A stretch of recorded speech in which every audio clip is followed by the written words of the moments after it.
Assalamualaikum warahmatullahi wabarakatuh. Selamat pagi Bapak dan Ibu sekalian. Alhamdulillahirabbil alamin. Puji syukur kita panjatkan kehadirat Allah Subhanahu wa taala di mana pada kesempatan kali ini kita bisa bertatap maya dalam acara webinar nasional yang diselenggarakan oleh SMA Negeri 1 Bekasi. Terima kasih atas invitasi kepada saya yang diminta untuk sharing bagaimana membunuh kejenuhan dalam pembelajaran virtual.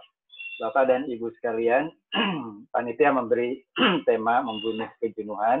Nah, daripada membunuh kejenuhan, saya beri judul bagaimana menghidupkan pembelajaran daring menjadi lebih hidup. Nah, mudah-mudahan ini adalah bekal Bapak dan Ibu sekalian bagi kita menuju guru masa depan.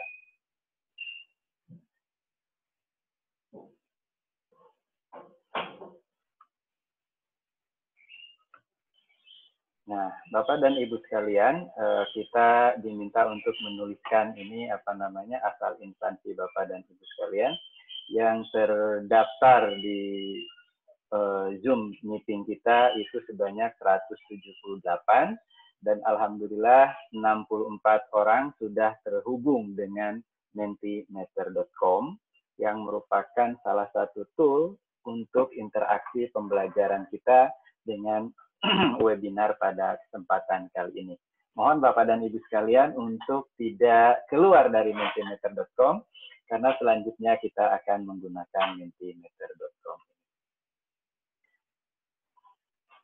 Nah, Bapak Ibu sekalian, selama presentasi nanti di bawah kanan itu ada tanda love gitu ya.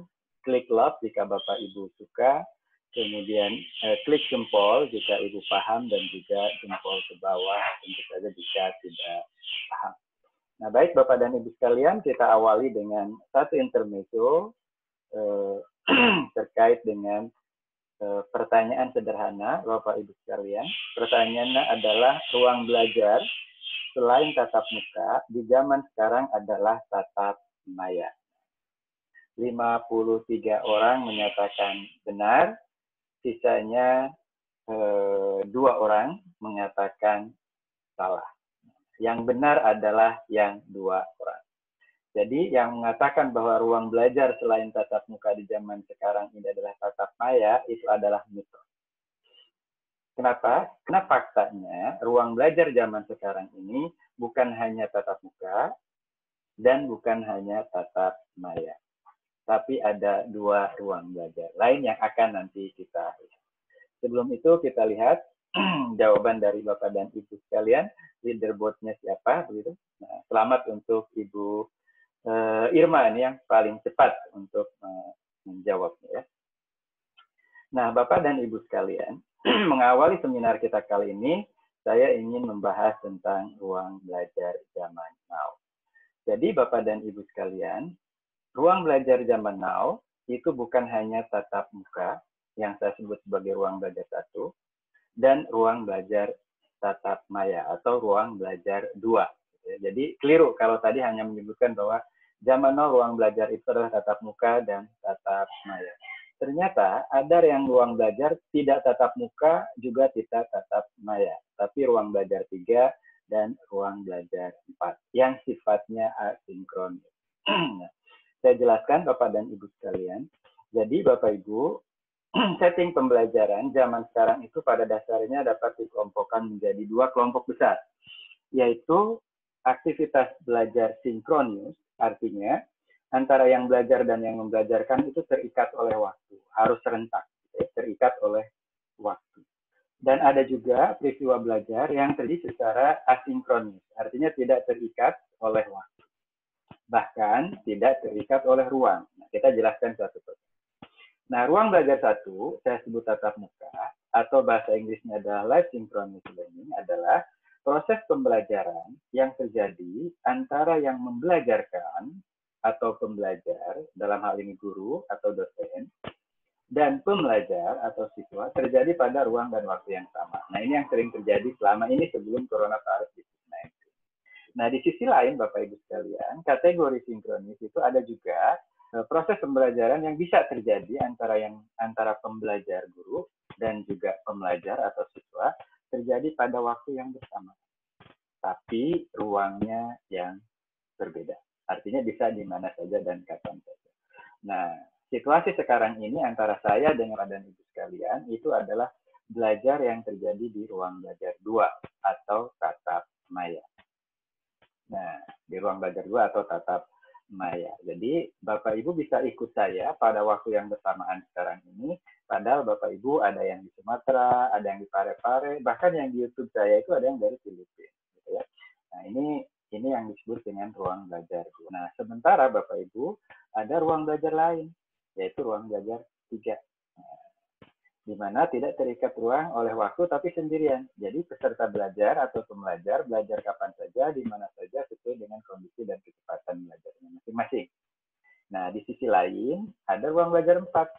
Nah, belajar kapan saja, di mana saja, dengan orang lain. Nah, contoh ruang belajar 4 adalah ketika kita saling balas-membalas dengan menggunakan WhatsApp group. Itu namanya seperti ruang belajar 4. Ya, kayak forum diskusi atau chatting, atau siswa diberikan tugas gitu ya, online nanti dijawab belakangan. Itu adalah tipe belajar kolaboratif.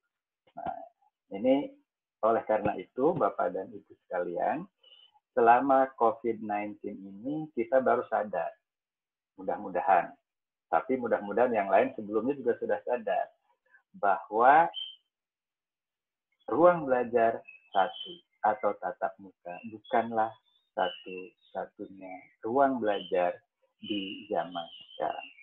Tapi masih ada 3 ruang belajar lain yang dapat dan harus kita optimalkan, yaitu ruang belajar 2, ruang belajar 3, dan ruang belajar 4. Nah, Bapak dan Ibu sekalian, sejatinya yang dimaksud dengan blended learning adalah bagaimana kita mengkombinasikan antara ruang belajar 1, ruang belajar 2, ruang belajar 3, dan ruang belajar 4. Dalam coronavirus disease 19 sekarang ini, yang dimaksud blended learning adalah kemampuan kita dalam meramu kapan kita menggunakan ruang belajar 2, kapan kita menggunakan ruang belajar 3, dan kapan menggunakan ruang belajar 4, dan kapan secara keseluruhan kita ramu menjadi satu kesatuan untuk memfasilitasi pembelajaran selama 1 semester. Demikian untuk bagian yang pertama. Kita berbicara tentang apa yang dimaksud dengan ruang belajar zaman now. Selanjutnya, kita akan masuk pada tips-tips berikutnya.